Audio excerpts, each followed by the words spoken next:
port city of Tobruk would become the epicenter of the brutal African campaign during World War II, and it would push the Allies to unimaginable lengths in their attempt to defend it. In June of 1942, the German forces under the command of General Erwin Rommel were on the run from the British 8th Army. The Allies had recently liberated Tobruk from a famous 8-month siege in which the heroic actions of the 9th Australian maintained the port in Allied hands against overwhelming odds. As the 8th Army expelled the weakened and depleted Axis forces from eastern Libya, the Allied High Command figured it would be impossible for Rommel to launch a counteroffensive anytime soon.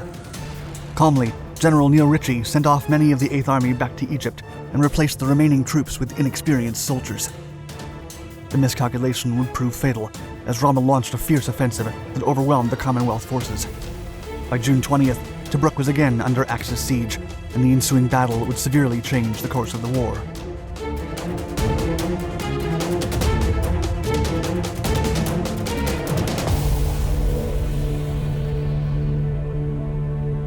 A new theater appears. Italy was not ready for war as World War II erupted over Europe. Knowing this, Benito Mussolini attempted to stay neutral during the conflict's initial phase. However, as the fall of France became inescapable, Mussolini realized Britain and France were too busy and too fragile to battle on another front. It was the perfect opportunity for Mussolini to accomplish his lifelong dream of expanding into Africa and restoring the Roman Empire under his rule. After the ease in which France had fallen before the Wehrmacht, Il Duce was sure that Britain and the rest of the Allies would collapse right away.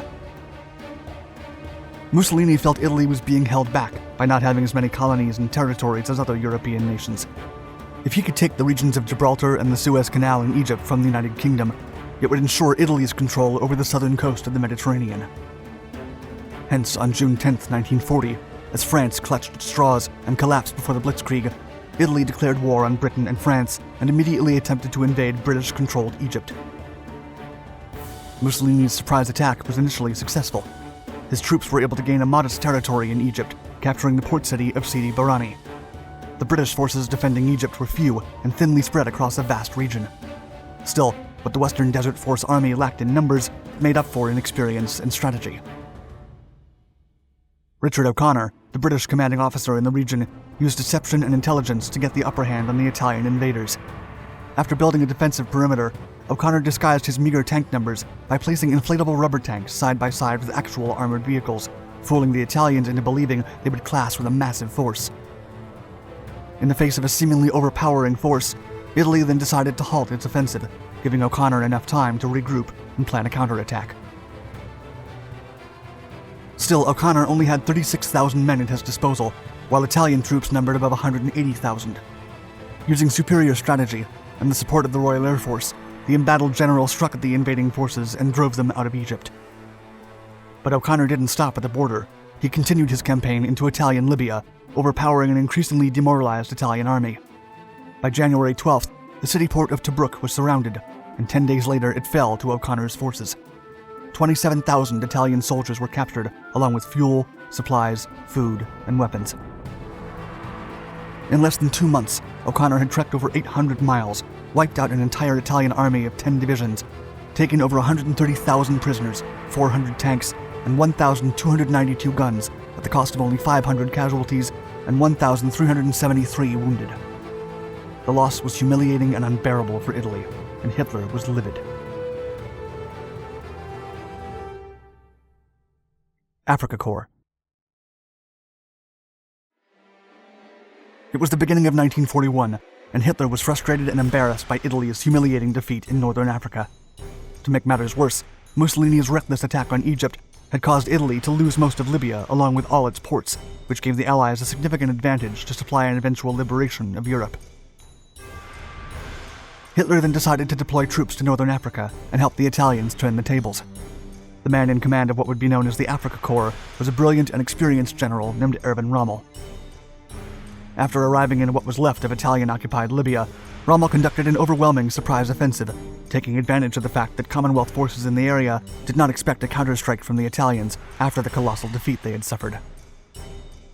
In the following months, Rommel recaptured Libya and forced the Allies back into Egypt. However, an important exception was Tobruk, which had been heavily fortified by the Allied forces. Rommel was forced to lay siege and wait. Inside the city, only one division of mainly Australian soldiers held a legendary defense for over 8 months, until December 7th, when a reinforced Allied counteroffensive from Egypt, codenamed Operation Crusader, could break the siege and push Rommel back. As Rommel had been unable to capture Tobruk, his supply lines extended all the way back to the port of Tripoli, 1,000 miles away. With little fuel, food, and ammunition, he was forced to retreat as the Allies freed Tobruk. The valiant efforts of the defenders became a source of pride and a morale booster for all Allied soldiers in the war, but the victory would be short-lived. A second siege. Once again, the Allies assumed the defeated Rommel was weak and depleted, and were confident that he would take defensive positions back in western Libya. But Rommel would surprise them on January 21, 1942, when he launched another offensive on the startled and unprepared Allies. Rommel advanced quickly, using unrelenting circling maneuvers, and the Allies could only slow him down as they approached Tobruk. The encounter became a stalemate 60 miles off the city, where the Allied troops created a defensive semicircle of trenches, barbed wire, landmines, and tank traps. Rommel realized that approaching Tobruk from the west would be impossible due to the Allied entrenchment. Thus, on May 27th, the Axis forces attempted to undercut them from the south. The Allies barely held the line in the south, but Rommel was quicker. He rushed back west and successfully encircled the defending troops in the northwest part of the defensive semicircle with the help of Italian forces. On June 11th, the Allies were forced back into the city as their defensive barrier collapsed. The city fell into chaos as the Axis approached, and 8th Army Commander Neil Ritchie received conflicting instructions from his superiors. Military commanders were telling him that his troops should not become trapped in the city under any circumstance, and telegrams from Winston Churchill demanded that Tobruk was not to fall to the Axis advance. Furthermore, Ritchie was instructed that in the event of the imminent fall of Tobruk, the 8th Army should evacuate, not before destroying all the resources available to them. A nearby airfield, holding tens of thousands of gallons of fuel, plus a significant number of food rations and ammunition crates, were of particular concern to the Allied High Command. Ritchie eventually decided to evacuate, as the Axis advance seemed unstoppable, and the 13th and 30th Corps were ordered to retreat to Egypt, leaving only the 2nd South African Division to hold the city. By June 18th, Rommel had surrounded the city, and the Allies had failed to destroy most of the supplies. That night, Rommel reported to Hitler that Tobruk was under siege once again.